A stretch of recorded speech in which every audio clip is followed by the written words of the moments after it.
গতকালই প্রার্থী তালিকা প্রকাশ করেছে বামেরা এবং এবছরের চণ্ডীতলায় প্রার্থী করা হয়েছে দেখা যাচ্ছে শিক্ষক আসিফ আলীকে, এবং দেখতে পাচ্ছেন এই মুহূর্তে আসিফ আলী তিনি এই মুহূর্তে কিন্তু ডানকুনিতে প্রচারে এসেছেন। তাকে সঙ্গে নিয়ে আমরা দেখতে পাচ্ছি এই মুহূর্তে মিছিল করে যারা রয়েছেন কর্মী সমর্থক সিপিআইএম এর, তারা কিন্তু এই মুহূর্তে মিছিল করছে এবং এভাবেই একেবারে ডানকুনির রাস্তায় টিএন মুখার্জি রোড ধরে আসিফ আলী তিনি কিন্তু এই মুহূর্তে তাদের যারা প্রচার সেই প্রচারে তারা সামিল হয়েছে। স্থানীয় যারা সিপিআইএম নেতা রয়েছেন মানিক সরকার থেকে শুরু করে তাদেরকে সঙ্গে নিয়ে এই মুহূর্তে ডানকুনির মানুষের সঙ্গে পরিচয় করছেন শেখ আসিফ আলী এবং এভাবেই দেখা যাচ্ছে তার প্রচার, সেই প্রচারে আজকে কার্যত বিকেলের দিকে তিনি কিন্তু এই প্রচার তিনি করছেন এবং প্রার্থী পরিচয় কার্যত হচ্ছে। এভাবেই দেখা যাচ্ছে আজকে আসিফ আলী তিনি ডানকুনিতে এসছেন এবং তার যে প্রচার সেই প্রচার করছেন টিএন মুখার্জি রোড ধরে। কর্মী সমর্থকরা তারা মিছিল করতে করতে এই মুহূর্তে তিনি এগোচ্ছেন, এভাবেই দেখা যাচ্ছে। আসিফ বাবু কি বলবেন চণ্ডীতলায় প্রার্থী এবছর? চণ্ডীতলায় মানুষের বিশাল সাড়া পাচ্ছে।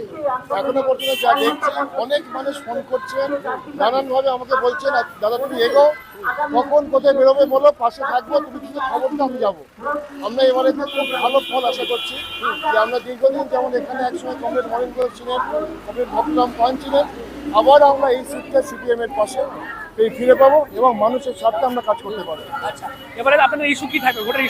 ভোটের ইস্যু, মূল ইস্যুটা হচ্ছে রুজিরুটির লড়াই, যেটাকে তৃণমূল বা বিজেপির চেষ্টা করছে এটাকে সবসময় ধর্মীয় রাজনীতি পরিণত করছে। এই জায়গাটা আমরা কিছুই হতে দেবো না। আমাদের একটাই দাবি, মানুষের স্বার্থে, মানুষের পাশে, সাধারণ মানুষের যে রুজিরুটির কথা সেই কথার উপরে ভোট হোক। আজকে দীর্ঘদিন বিক্ষোভ বন্ধ, কাজ হচ্ছে না, সেগুলো নিয়ে কোনো কথা নেই।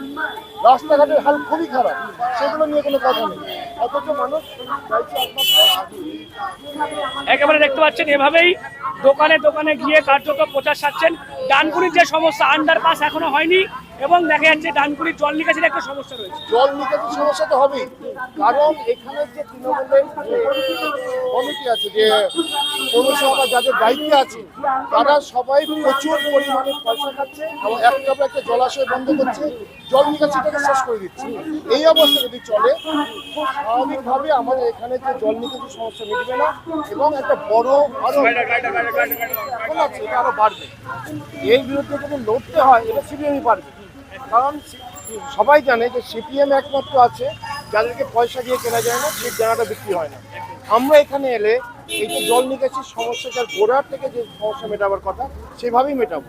ওই কিছু কেউ টাকা দিল, তার জন্য একটা পুকুর বোঝাবার পারমিশন হয়ে গেল, তার ক্যারেক্টার চেঞ্জ হয়ে গেল, এই যদি করতে থাকে কারো পকেট ভরবে, তৃণমূলী নেতাদের পকেট ভরবে, মানুষ দিনে দিনে আরো দুর্দশার মধ্যে পড়বে। তো বুঝতেই পারছেন এভাবেই দেখা যাচ্ছে আজকে ডানকুনিতে আসিফ আলী তিনি প্রচার করছেন এবং টিএন মুখার্জি রোড ধরেই এভাবেই দেখা যাচ্ছে সিপিআইএম এর প্রার্থী আসিফ আলী তার আজকে এই বিকেলবেলার যে প্রচার সেই প্রচার সারছেন ডানকুনিতে। কি বলবেন আপনারা এই বিষয় নিয়ে? অবশ্যই কমেন্ট বক্সে। এরকম আরো খবর পেতে নজর রাখুন ডিএনএন বাংলা। ডিএনএন বাংলা সবার মনে, সবার ফোনে।